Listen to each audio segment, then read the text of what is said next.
Hello, everybody. Welcome to Matt Connarton Unleashed, the television edition. I'm your host, Matt Connarton. Coincidence? I'll never tell.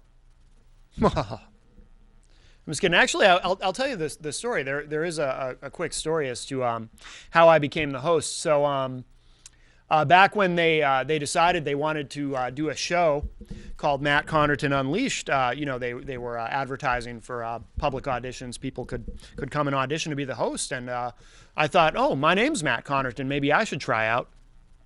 And so I came down, and what happened was there were about 50 or 60 of us who auditioned, and everybody was so bad, including me, that in the end they just said, screw it, we'll give it to the guy whose name fits the show.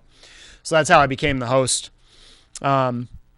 In fact, I still have the letter that I received in the mail after the audition that said, it was just 2 sentences. It literally just said, screw it, we're just going to give it to you. And I framed it, and it's actually, it's in a frame. It's very nice. It's on nice stationery and whatnot. And I put it above my desk in my office at home, and I look at it every morning to remind me. And I share this with a lot of young people, for example, who are just getting out of high school or college and just kind of starting out. I always tell them the lesson I learned from that experience was that, it's good to be great, but sometimes good enough is good enough. So, no charge for that little pearl of wisdom. I hope if it helps any of you even half as much as it's helped me to, that little bit of, oh, wow, I'm really depressed all of a sudden. Well, anyway, so we'll move on from that, but that's how I became the show. Actually, the interesting story, too, many years ago when I became Norm's co-host on Norm and Friends, kind of a similar situation. Norm needed a new co-host, and he held auditions, and people came in, and I came in and said, well, Norm, if you give me the spot as your co-host, I'll be your friend. And he said, oh, well, the show's called Norm and Friends, so screw it, we'll give it to you. So I didn't get a letter from Norm, though. He just said, we'll let you have it. So see, don't think that fate doesn't play a role in your lives, people. And let this be a lesson to you. If let's say, for example, your name is, Julio McGillicuddy, and you find out that there's going to be a new TV show called Julio McGillicuddy Unleashed. Make sure you audition for that, because that's, when fate comes knocking, you got to answer the door. You know what I mean? It's amazing how the universe works. So, but enough of my tomfoolery. By the way, before we there's so much to talk about. I know I say that every week and then I don't get to most of it, but I'm going to make an honest effort to get to as many different topics and issues as I can today, because there is so much. But before we do that, I do want to remind you all, of course, and you may already be there depending on how you're watching the show, whether you're watching on MPTS or IPMNation.com. But if you go to IPMNation.com/MCUTV, we have all the times for the show, because we do the live show on Wednesdays at 2. And then, of course, the show does replay several times throughout the week. So you can see all the times there. We have an active chat room there that you can participate in if you're watching live and you want to participate, or if you want to participate with other viewers or listeners, because there's also the radio version of the show. And, of course, we have the Facebook page for Matt Connarton Unleashed, so I hope you will like that if you haven't done so already. And you can also communicate with us that way. And if you're watching live, of course, you can call the show. Numbers on the screen. And, all the information, it's at IPMNation.com/MCUTV. And we also archive all the shows online, too, so you can go back and watch old shows. And one other thing, of course, before we get moving, the radio edition of Matt Connarton Unleashed, which is Thursday nights at 9 p.m. Eastern on the Dr. Kevin Radio Network. You can go to dkrn.net, or you can go to IPMNation.com, and that'll get you to the show as well. So that's how you can get even more of me. For those of you who wake up every morning and say, I need more of Matt Connarton. You know who you are. Unless you simply don't exist. But these are my delusions to have, and I will continue to have them. So it's one of these things where, in terms of what to discuss next, there's almost as they would say, an embarrassment of riches. There is so much going on right now. Well, there always is, really, but there's so much going on that I can unleash about. And of course, there is the elephant in the room, by the way, because, we do the show here in Manchester, New Hampshire, and I know a lot of folks watch us locally, but we also have people in other parts of the country who watch us online. But one of our own, so to speak, Will Infantine, kind of stuck his entire right leg in his mouth on the floor of the New Hampshire State Legislature with some comments, and we will address that because I have something to say there. But I have to do this first. Let's do this. This just popped up last night on Huffington Post. Erica Weber writes, House passes bipartisan Obamacare fix. So the U.S. House has worked in a bipartisan manner to amend a piece of the Affordable Care Act.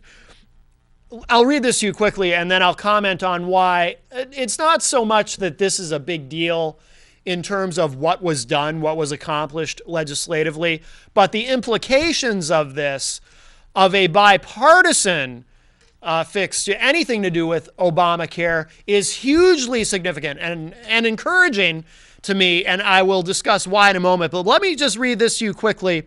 Erica Werner wrote this, and it's very short. The House approved bipartisan legislation Tuesday to exempt U.S. health plans sold to expatriate workers from having to comply with requirements under the Affordable Care Act. The measure, which passed 268 to 150, which in the current era is a pretty big margin of victory for anything in the U.S. House, 268 to 150, is aimed at helping U.S. insurance companies like Cigna and MetLife that are at a competitive disadvantage with foreign firms that do not have to comply with the ACA requirements, such as free preventative care and a ban on lifetime coverage limits. 60 Democrats joined most Republicans in voting yes, while 17 Republicans opposed the legislation. There is widespread agreement on the need for a fix under the health law for U.S.-written expatriate plans that can be sold to Americans working overseas and foreigners working here or elsewhere. But senior Democrats in White House opposed the bill that was advanced Tuesday, saying it contained deal-killing loopholes, including opening the possibility that legal permanent U.S. residents could be sold expatriate plans that don't meet the basic requirements of the health care law. Representative Sandy Levin, Democrat of Michigan, said, quote, "We do need to fix the expat issue, but not by unfixing healthcare reform," unquote. I'm not even going to read the rest of this because what was done is not what's important here. The fact that there was bipartisan agreement on this and that Republicans were interested in voting with Democrats on fixing that is significant, and I'll tell you why.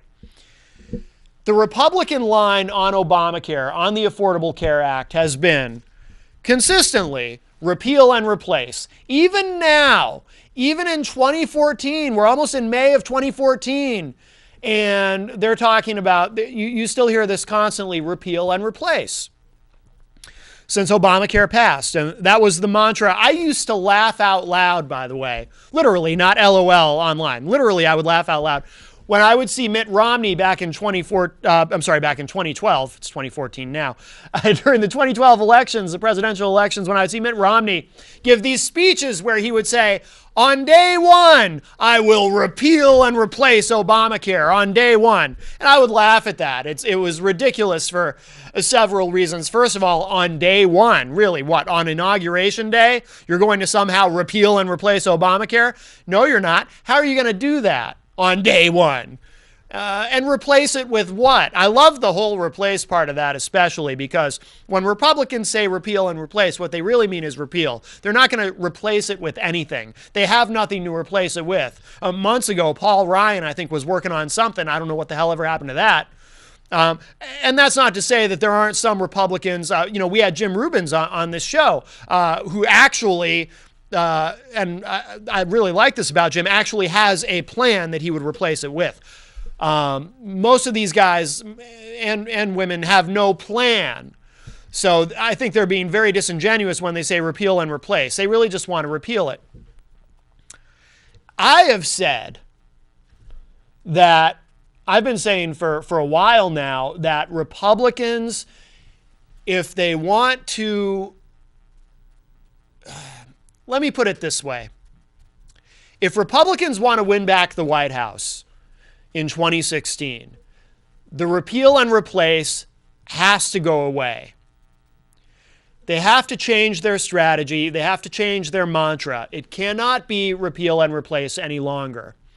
And this may have been the first step.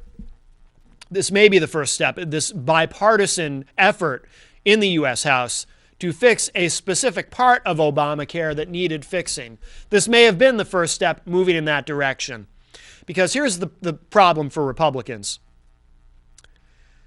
8 million people is the number that's been used in terms of people who signed up by the deadline for this year, people who signed up for Obamacare under the Affordable Care Act at healthcare.gov or through other means. 8 million people. Now, I don't know the hard numbers in terms of how many of those people have health care for the first time, how many people were thrown off a previous health plan that they had, and now they have signed up for a new plan through the Affordable Care Act. I don't know that. I don't know if anyone has those exact numbers. But here's the problem for Republicans and why, if they want to have any chance of looking even relevant in terms of the White House in 2016, they've got to ditch repeal and replace. Because if 8 million people have signed up, and that number is only going to increase over time. And by the way, this is coming from someone who did not particularly support Obamacare. You know, if you're new to the show, I'm not a Republican or a Democrat. I'm an independent. And on the one hand, I've always agreed that healthcare reform was absolutely necessary in this country. I say this all the time, in the most prosperous, most innovative country in the history of the world, you are never going to convince me that we can't figure out a way to make sure that every American has access to adequate, or preferably more than adequate, health care. So I always have believed that there was a need for healthcare reform, but I don't like the way Obamacare went about it. I would have preferred a more free market-based version of healthcare reform, where you reduce regulation instead of increase it, and where the government is less involved, not more. Okay, so that was my beef with Obamacare. Yes, we needed healthcare reform, but I felt Obamacare was the wrong way to do it. I tend to be more conservative in the sense that I don't like increasing government bureaucracy. Already, you're with healthcare reform, with the healthcare system, taking an already overly bureaucratized system and adding more bureaucracy to it, that I didn't care for. But here's the thing. Obamacare is here. It continues to be implemented, all the various moving parts. And at this point, if 8 million people have now signed up for Obamacare, again, that number is only going to increase. But if you're a Republican watching me right now, and you're sticking to this idea, you still believe in repeal and replace. We've got to repeal and replace Obamacare. Whether you're a Republican, whether you're a libertarian, whether you're an independent like me, whoever you are, if that number is currently 8 million, let's say hypothetically that number stays at 8 million. It's going to increase, but 8 million is the current number. So we'll use that as our baseline number, 8 million people. And let's suppose, hypothetically, theoretically, in an alternate universe, let's suppose that you, as someone who hates Obamacare, let's suppose you are the Republican nominee for president in 2016, whoever you are. Maybe it'll be Will Infantine. Maybe he'll be the Republican nominee in 20. I'm kidding, of course. I like Will, by the way. I know Will. I don't know him terribly well, but I like the guy. But we'll get to him later. But let's suppose you're the Republican nominee in 2016. How are you, as the Republican nominee, going to say to those 8 million people, and again, that number is only going to go up, but we'll use that as our baseline number. How do you say to those 8 million people, hey, now that Obamacare, it's been phased in, it's been implemented, how do you say to those 8 million people, but listen, elect me and I'm going to get in there and I'm going to upset the apple cart all over again. So vote for me. How are you going to say that? How are you as the Republican nominee going to say that to those 8 million people and however many millions of people didn't have health insurance before but have it now? And again, this is strictly a political analysis that I'm offering you. This is not my grand defense of Obamacare, because I had problems with it. Again, absolutely we needed healthcare reform, and I absolutely think adding more bureaucracy to the system is the wrong way to do it. More government involvement. But it's here. It's been largely implemented.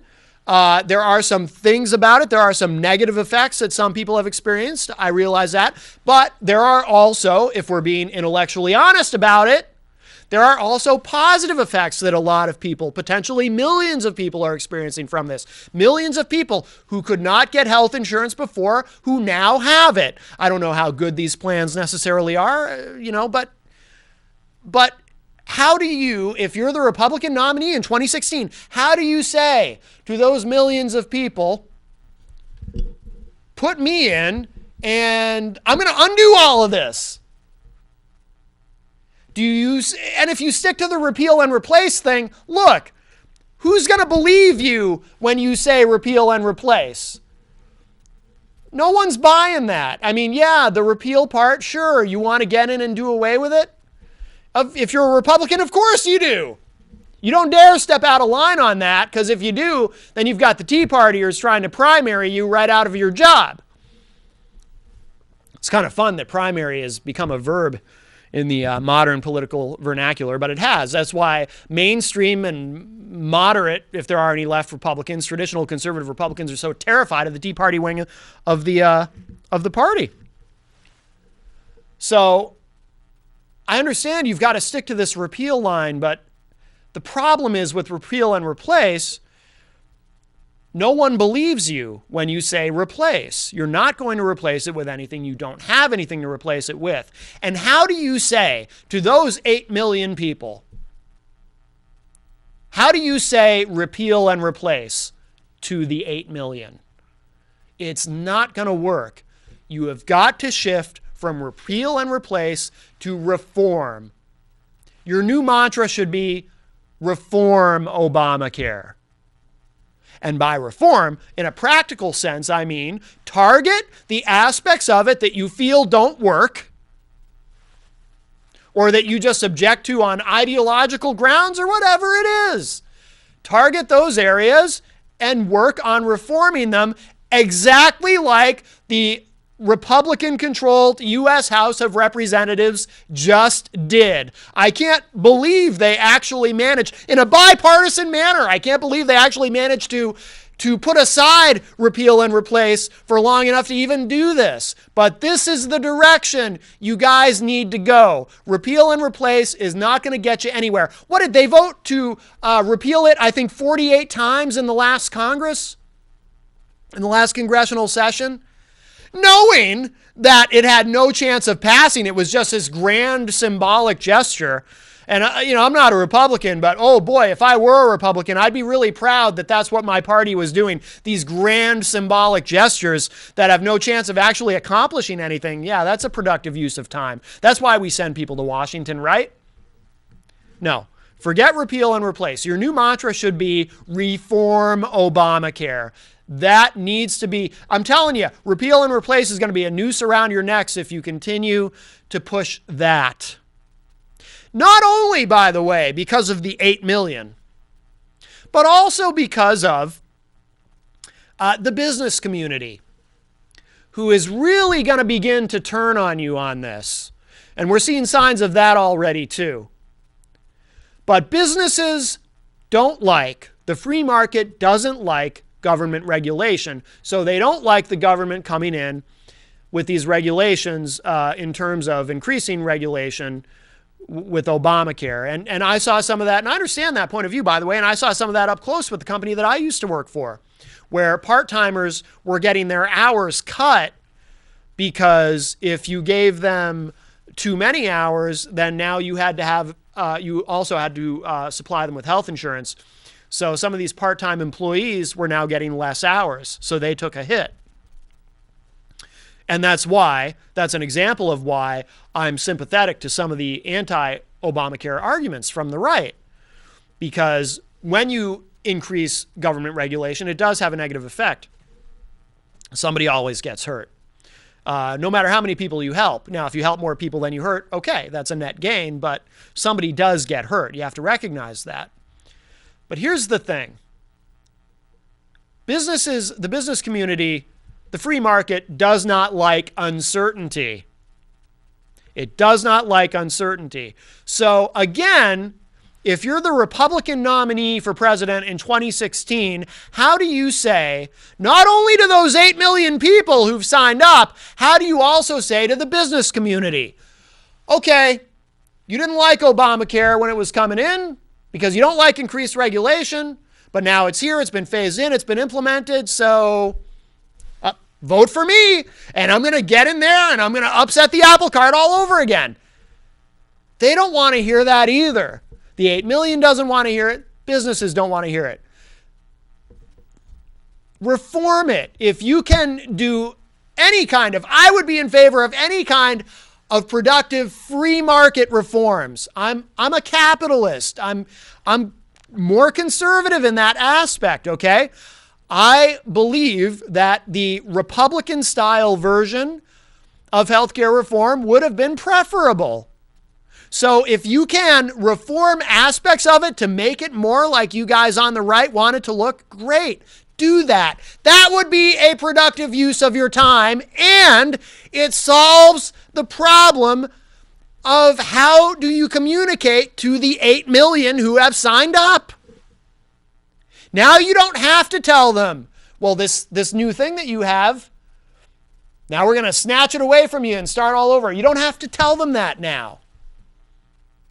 And you don't have to tell the business community, now we're going to create even more uncertainty by coming in. Now that we have implemented this and now that it's phased in, now we're just going to pull the rug out from under you again, all over again. You don't have to say that. You can tell them, we're going to reform this to make it better for businesses. We're going to make it better for everybody. That is what needs to happen. And I'm incredibly skeptical that that is what will happen. We have and maybe this will kind of lead us into what I want to say regarding the Honorable Will Infantine and what he said on the floor of the New Hampshire State Legislature, which garnered national attention. We have a Republican Party that very often in the last several years puts ideology ahead of any kind of pragmatism. Now, there is something honorable in that and admirable in that in this regard. If you are willing to stand up for your principles and your values and your viewpoints and all of that stuff, all of that makes you who you are, consequences be damned, then good for you. That's great. I genuinely, and I'm not being sarcastic with that, I genuinely, if there's one thing that I admire about the Tea Party wing of the Republican Party, or people who even aren't necessarily self-identified as Tea Partiers, but are liked by the Tea Party, Rick Santorum comes to mind, Michelle Bachmann, people like this. I think Michelle Bachmann's crazy, but if there's one thing I do admire about these people, it's that they are willing to say the most politically suicidal things possible if that's what they really believe. And that's why, During the 2012 election cycle, you had people in the Republican Party who, regional candidates who garnered national attention for some of the things they would say, like, Todd legitimate rape Aiken, and Richard, it was all God's plan Murdoch, and who's the Christine O'Donnell, the I am not a witch lady, and just these people who to a lot of us, to people who think as I do, to people who are very centrist in our views, very moderate in our views, people who seem genuinely frightening and crazy, but they are willing to put a gun to their own heads and blow their brains out, metaphorically and politically speaking, right in front of you, if that's what they really believe is right. And there is something to admire in that. Now, I do have to wonder sometimes when these people are doing this, however, when they're engaging in this, is it because they really are just of such principle that they really just are willing to say what they want to, consequences be damned, or do they just not realize, are they so politically tone deaf that they have no idea that they're hanging themselves politically when they say certain things, and that they might do a little better if they were just a little bit smarter? I wonder that sometimes. The classic example to me, because it still astonishes me, and again, this goes back several years. If you remember a man named George Allen, who tried to make a political comeback. George Allen from, is it Virginia or West Virginia? I think it's Virginia. George Allen was a rising star in the Republican Party. A senator from, I think it was Virginia. Maybe it was South Carolina, one of the southern states. And George Allen was a rising star. And I remember people like Sean Hannity actually referring to him as the next Reagan, which, giving him a lot to live up to, right? And George Allen, if you don't remember the name specifically, if you followed politics for any length of time, you will remember this incident. George Allen was the guy who at a campaign event outside, he's standing, he's giving a talk to a group of supporters at an outdoor campaign event, and someone from the opposing campaign shows up with a video camera and is recording George Allen giving this talk. And George Allen, apparently the gentleman with the camera, was of Indian descent. And George Allen looks at the guy and says, "Oh, and we have someone from the opposing campaign here. This is Makaka. Everyone say hello to Makaka. And welcome to our country, Makaka." Now, everyone at the time, appropriately, was condemning George Allen for apparently being racist because of his use of this ethnic slur. And that's pretty bad. Anyone who knows me knows I don't have much regard for racists, for bigots, for people who are prejudiced. I actually think that humanity and our civilization should be genuinely embarrassed that in the year 2014 we're still not past all of that crap. We all bleed red, folks. You know what I mean? If you think that you can judge the content of another human's character based on what level of skin pigmentation they've been genetically assigned, then you're dumb. So I don't respect racism. But there's another aspect to that no one ever talks about, and it's this. Putting aside, which it's difficult, but putting aside the racism aspect of it for a moment, what does it say about this man's intellect, about his common sense, or apparent lack thereof, that it never occurs to him?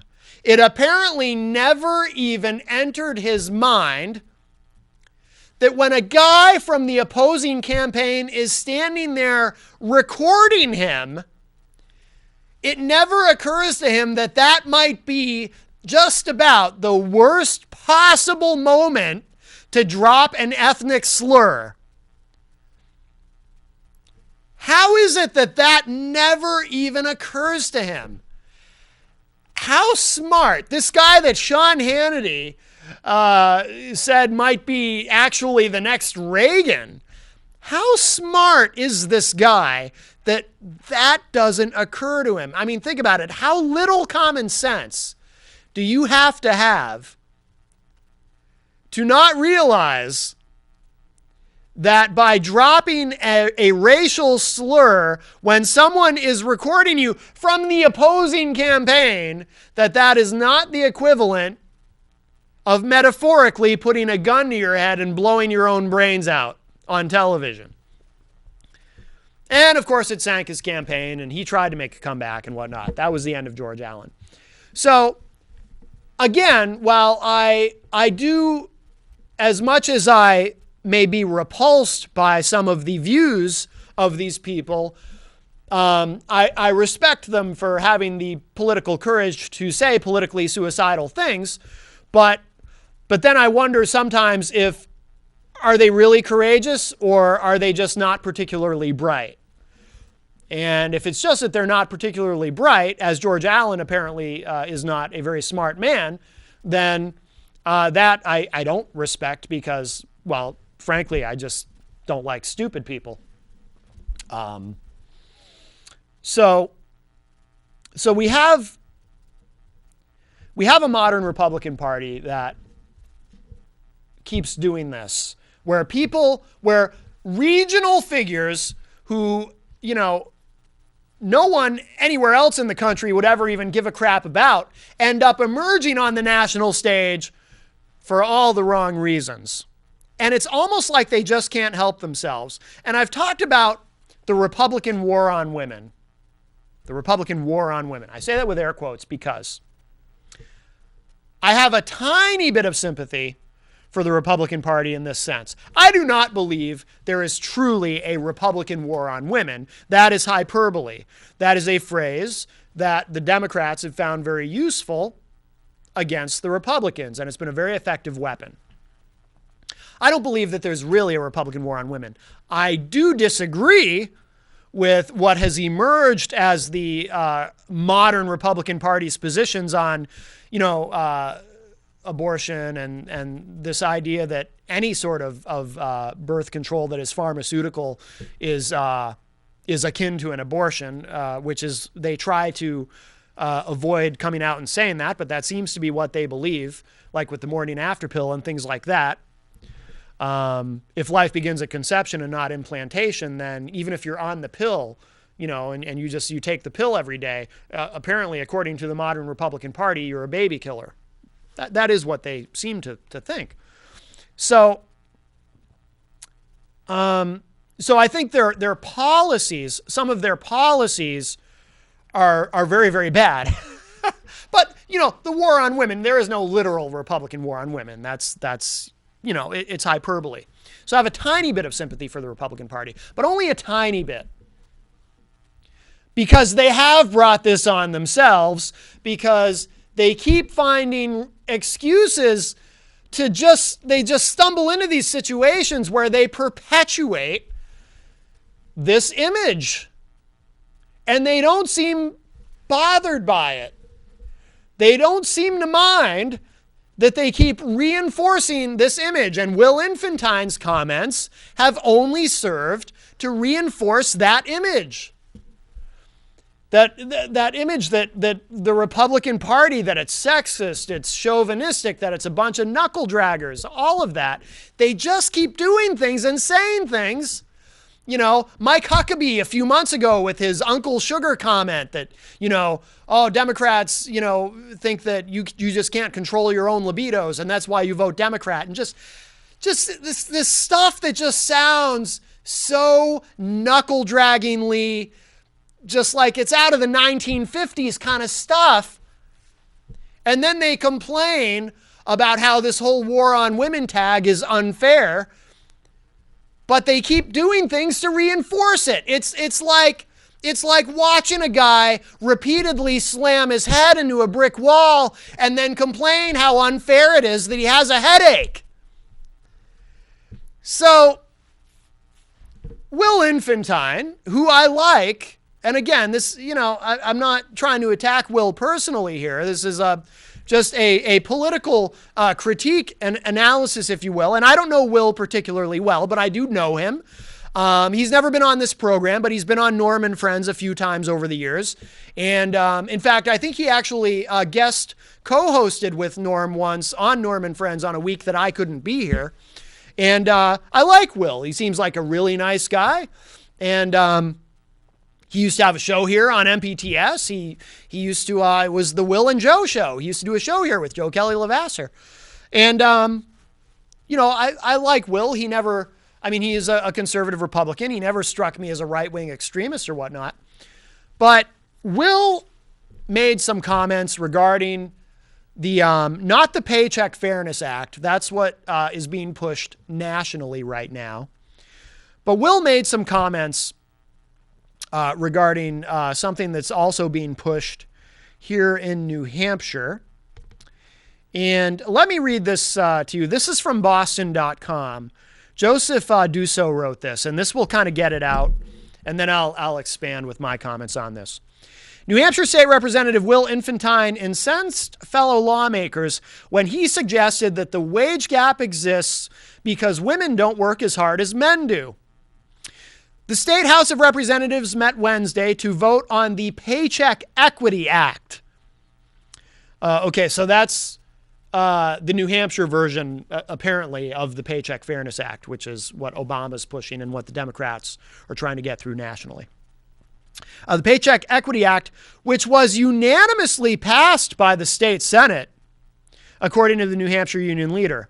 And that very much surprises me, by the way, that this was unanimously passed by our state Senate here in New Hampshire. So obviously, it's a bipartisan thing that a lot of Republicans, apparently all of them in the state Senate, are supporting as well. The aim of the bill is to prevent wage discrimination based on gender. Proponents argued that there is discrimination in the state that affects the ability of women to earn and retire. Opponents of the bill, including Republican Will Infantine, disagreed. Infantine argued that men are paid more than women because the former take on riskier jobs. And here's a quote. This is exactly what he said. By the way, I saw some things online where he's talking about his words being twisted and he's being misquoted and everything's being taken out of context, and he can prove it with video. If you watch the video of what he said, it's not what he really is being reported to have said. And earlier today, I found the video that he's talking about, and when I played the video, what he says in the video is actually exactly word for word verbatim what is being reported nationally that he said. So these are his words. Sorry, Will, but this is what you said. Quote, "Men, by and large, make more because of some of the things that they do. Their jobs are, by and large, riskier. They don't mind," this is unbelievable. "They don't mind working nights and weekends. They don't mind working overtime or outdoors," unquote. Will, were your knuckles bleeding a little bit at the end of the day? How could you say this?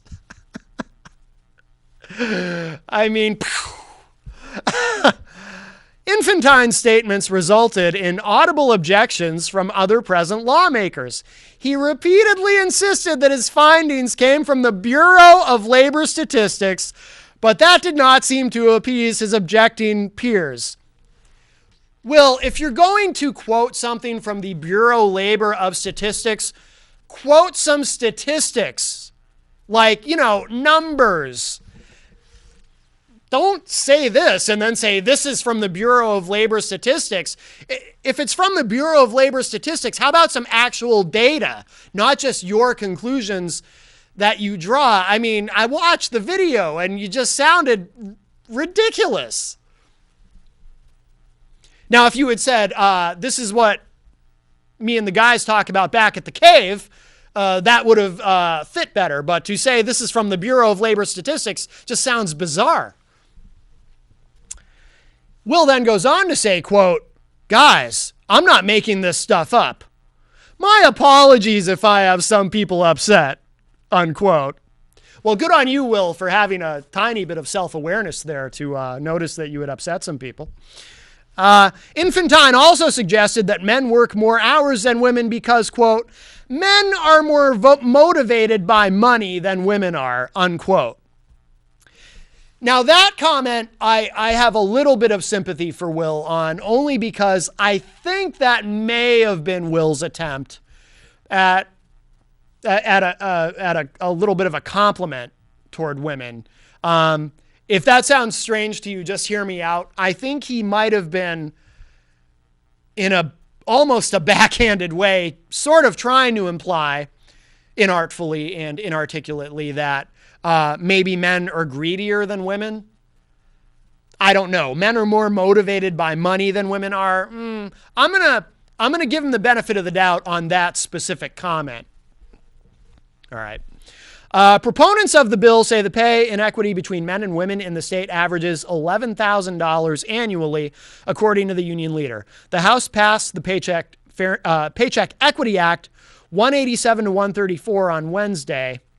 The House Criminal Justice and Public Safety Committee will review the bill before the House holds a final vote.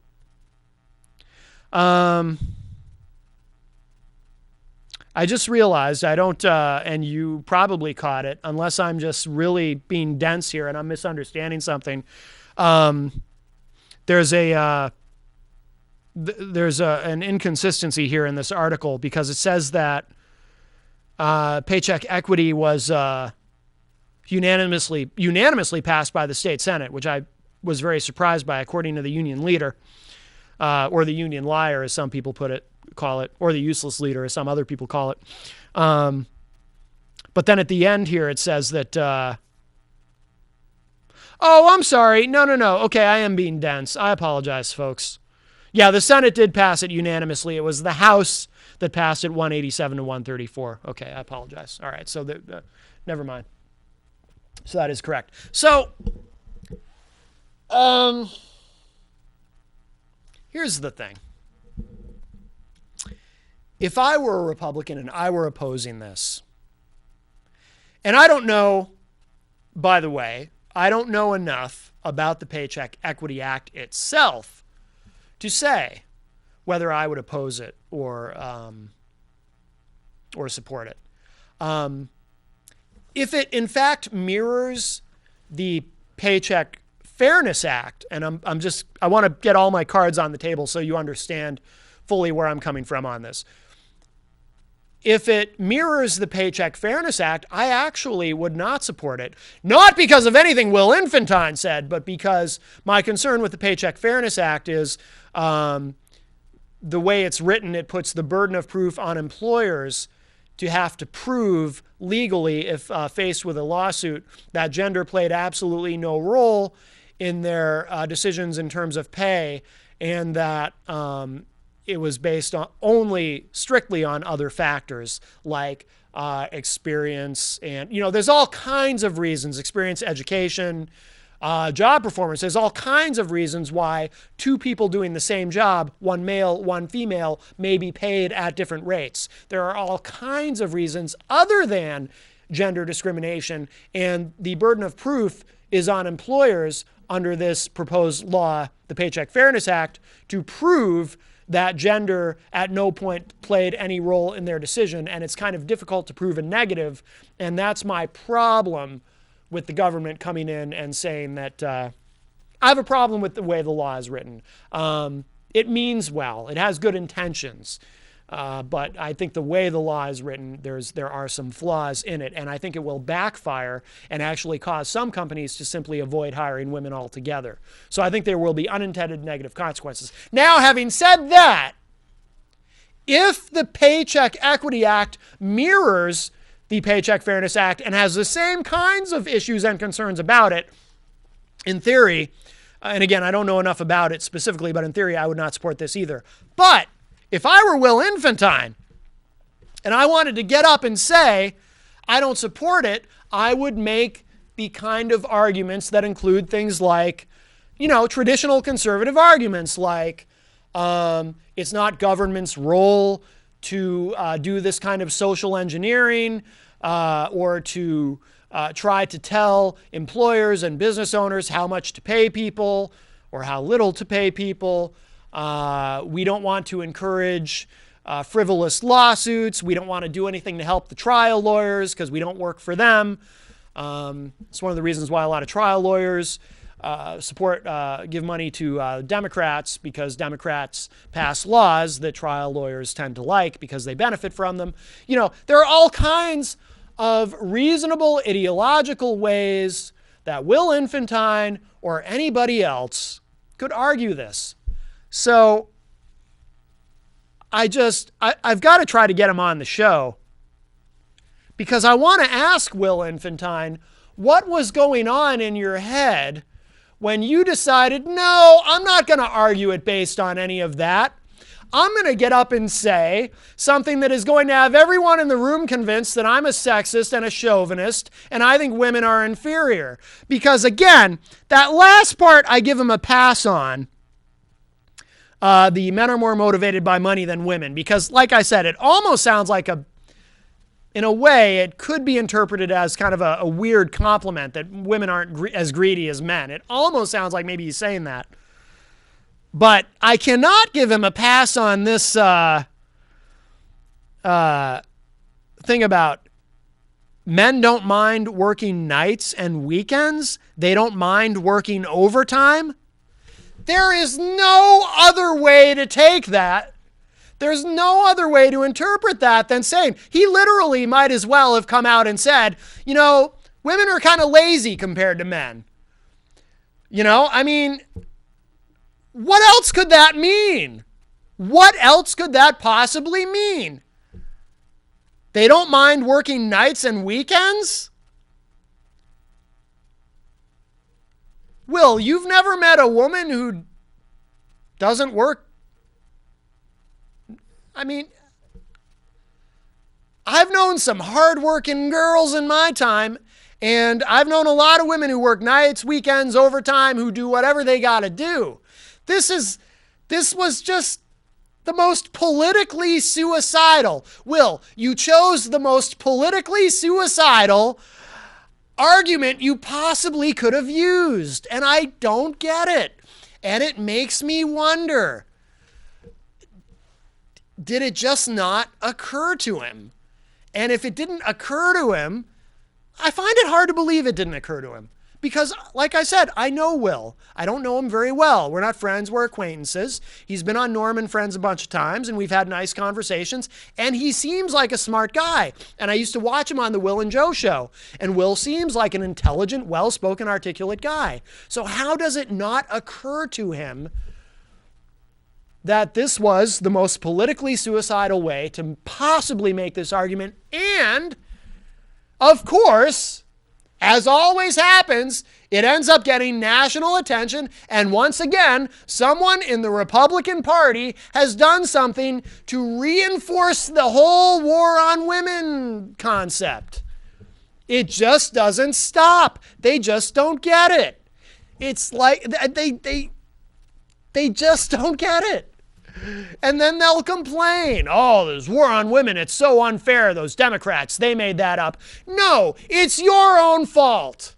And by the way, some Republicans, to their credit, after blowing the 2012 election, a lot of Republicans intellectually, honestly did say, yeah, I remember having Tony Soltani, Gary and I had him on rock, paper, hand grenades right after the 2012 election. And Tony said, we deserve to lose. Look at the way we sabotaged ourselves. Of course we lost big in 2012. So some of them get it, but a lot of them don't. It's like they're oblivious. So, and then he's, I didn't hear it. I know he archives all the audio. I believe Will went on Gerard at Large, the radio version, that airs locally here in Manchester with Rich Gerard, of course. Rich has been on the show. He's been a guest, and Rich is a very conservative guy. So Will, went to friendly territory to kind of defend himself. And I think all the audio of Rich's show is archived online. So I need to go and take a listen to that and see how he defended himself, because I don't know this claim. Again, I saw posts online where Will's saying my words were taken out of context and they're being twisted, and it's what's being reported is not what I said. And then I watched the video and it's exactly what he said. So we only have a few minutes left. We'll leave Will alone for now. One more thing quickly. Anyone who's been watching this show or listening to the radio version knows a very, very big hot button issue with me is the death penalty. I loathe the death penalty. I saw this. Last night at midnight, this popped up. The AP reports that this story, written by Michael McLaughlin, shocking number of innocent people sentenced to death, study finds. And by the way, this is the center of my argument against the death penalty. It is too much of a risk to take because the system isn't perfect. It never will be perfect. It will always be fallible. Mistakes will always be made. So you can not execute people under that pretense, because if you find out later that we executed someone who wasn't actually guilty of murder, it's a little late to say, oops, our bad. They're already dead. That's my entire argument. Let me read this quickly, though, because it's worse than I thought. Okay, so according to this article, more than 4% of inmates sentenced to death in the United States are probably innocent, according to a study published that sent shockwaves across the anti-death penalty community.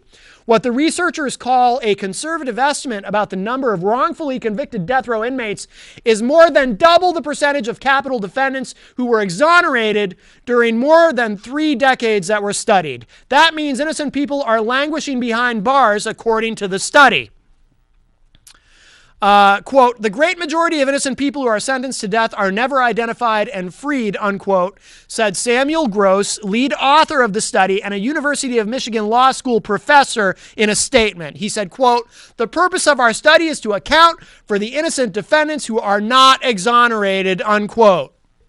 The 4 authors reviewed the outcomes of 7,482 death sentences handed down from 1973 to 2004. Of that group, 117, or 1.6%, were exonerated. But with enough time and resources, the authors concluded that at least 4.1% of death row inmates would have been exonerated. In other words, more than 200 other prisoners would have been cleared during those 3 decades. That's more than 200 other prisoners who were executed who should not have been. They arrived at that number using survival analysis, a statistics tool commonly used in medicine to evaluate the effectiveness of new treatments. Quote, this impressive study points to a serious flaw in our use of the death penalty, said Richard Dieter, Death Penalty Information Center Executive Director, after seeing the report. He said, quote, the problem of innocence is much worse than was thought, unquote. The article, titled Rate of False Conviction of Criminal Defendants Who Are Sentenced to Death, was published Monday in the Proceedings of the National Academy of Sciences of the United States of America. A key reason why all wrongly convicted defendants are not vindicated is that many win appeals reducing their sentences of death to life in prison. After that, proving their innocence is not as vigorously pursued, the authors argued. From 1973 to 2004, more than 35% of death row inmates were spared from capital punishment, but remained incarcerated, the study said. If inmates no longer facing execution receive the same kind of defense as those on death row, the authors concluded that the percentage of exonerations would surge. Look, this bolsters a conservative argument against the death penalty. The argument that I make against the death penalty, it's not like I'm some liberal lefty who just thinks that the government should be soft on crime and therefore it's wrong to execute people. No, my argument against the death penalty is, in my view, a conservative / libertarian argument. And it's this. If you're a conservative, part of what is endemic in your belief system is that the government can't be trusted. The government is ineffective, ineffectual, screws everything up, can't do anything right. oh, except in this one thing, when it comes to convicting and executing people of murder, well, yeah, no, they've got this. They never get that wrong, so that's fine. The death penalty's fine. Right? That's how a lot of pro-death penalty conservatives think. Granted, we've seen a great shift because there is a flaw in that argument. That idea that the government doesn't screw this up, so there's no problem here, is false because it is inconsistent with conservative thinking. Conservative thinking distrusts the government to do anything right. So how is it that they somehow get this right, but they screw up everything else? And that's why more and more conservatives are now switching to the anti-death penalty side. That's why we have organizations like Conservatives Concerned about the death penalty. My father is a member. My father is a fairly conservative guy politically, and he's a member of an organization called the New Hampshire Coalition to Abolish the Death Penalty, a bipartisan organization. That's why you have this great shift. And, you know, this study only bolsters that argument. I don't argue it from any other standpoint. I don't get into these esoteric philosophical arguments about, well, you know, the state doesn't have the right to take a life, and just because someone commits a murder doesn't mean that the state has the right to turn around and kill them and all that. I don't get into any of that. I argue a simple common sense and what I think is a conservative argument. The system isn't perfect, and it never will be. Therefore, it is too much of a risk to take with human life to execute these people when, as my friend Stephen James Blake used to say, rest in peace, he used to say, unless you have the eye of God, you cannot be completely sure. So that's going to do it for this week's Matt Connarton Unleashed television edition. I will remind you, of course, we have the radio edition of Unleashed, which is Thursday nights at 9 p.m. Eastern, streaming live on the Dr. Kevin Radio Network, or you can go to ipmnation.com as well for that. Go to ipmnation.com/MC Unleashed for all the times that you can hear the radio version of the show and see the television edition of the show, get access to the archives, like us on Facebook, all that good stuff. And if you're watching us live on Wednesday, of course, you know the drill. I'll be back at 4 o'clock with Norm and at 6 o'clock with Gary. And that's it for now. I'll talk at you all later. Thanks, everybody.